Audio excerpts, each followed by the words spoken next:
aesthetically pleasing construction material.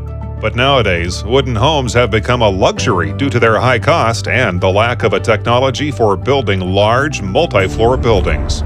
However, we've found a fast, affordable way to build panel-based apartment buildings that also have all the benefits of wooden homes. The essence of our green home technology lies in the use of special organic wall panels. The production process begins by assembling plates from beams using rotor mechanisms. The beams are glued together to form a single plate. To give the plates additional sturdiness, flame-retardant gypsum panels are attached to the inside of the sheaths. The next step involves assembling a box out of prepared plates of various thicknesses. The edges of the sheaths are pressed again with hot glue, joined together, and heated in an infrared oven. A guiding cardboard tube is secured inside the plates, and the resulting volume is automatically filled with ground insulation. The ends of the plates are sealed with gypsum plugs. The best filler is ordinary straw, and thanks to a special coating and flame-retardant plaster layer, the straw is protected against rotting or burning. In the event of a fire, these plates not only will not burn, they'll actually prevent the fire from spreading. Straw is a virtually free organic thermal insulation material. Only 100 million tons of straw would be enough to produce 400 million panels and to build 4 billion square meters of living space.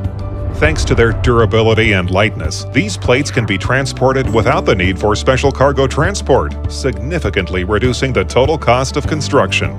Erecting a floor begins with pouring load-bearing columns that will also serve as guides for installing the wooden panels. The workers receive the plates, string them along the columns, and attach them using special stops.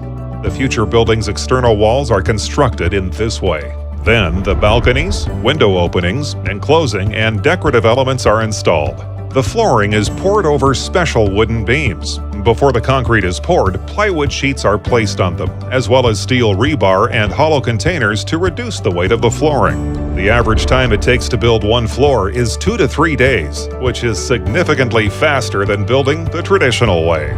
A large number of columns around the perimeter provide the structure with a high level of durability, which makes it possible to erect multi-floor buildings even in earthquake-prone regions, while adhering to the principle of free floor plans within the apartments. All the advantages of wood as a construction material, combined with the low cost and high construction speed, make green home technology an ideal solution for building apartment buildings that are not just comfortable, but also provide affordable housing to people of any budget. Learn more about this wooden multi-floor home building technology at dahirinchat.com.